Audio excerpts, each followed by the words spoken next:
प्यारे बच्चों, तुम्हारे बाप के जाने के बाद तो मैं बिल्कुल अकेली हो गई हूँ। मुझे तुम लोगों को इधर अकेला छोड़कर बाहर दाना ढूंढने के लिए जाना होगा।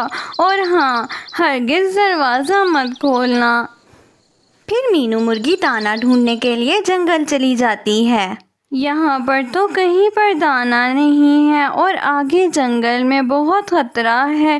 खाली हाथ घर भी नहीं लौट सकती। मैं अपने बच्चों को क्या कहूँगी, वो तो कितने दिनों से भूखे हैं।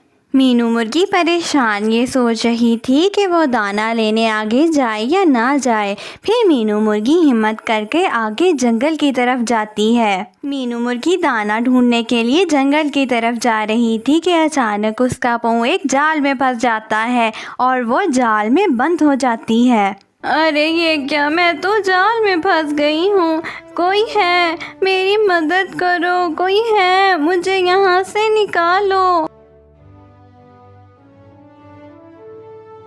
सुबह से शाम होने वाले हैं, मामा मुर्गी अभी तक घर को वापस नहीं आई। अब तो मुझे परेशानी हो रही है। मीनू मुर्गी के बच्चे बहुत परेशान हो रहे थे। शाम होने वाली थी और अभी तक मीनू मुर्गी घर को वापस नहीं आई थी। चूचू एक फैसला करता है। मुझे मामा मुर्गी को ढूंढने के लिए जंगल जाना होगा। हो सकता है वो किसी मुश्किल में हो। चूचू, ये तुम क्या कह रहे हो? तुम्हें पता है ना, मामा मुर्गी ने मना किया था कि हम में से कोई भी घर से बाहर ना निकले।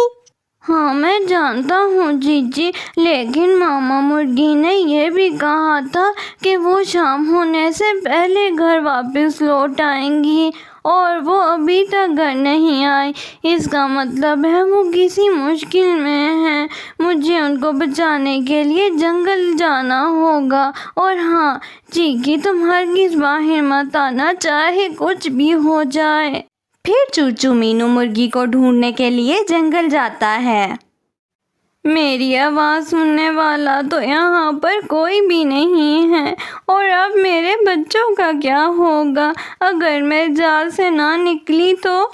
मामा मुर्गी, आप कहाँ हैं? आप मुझे सुन सकती हैं?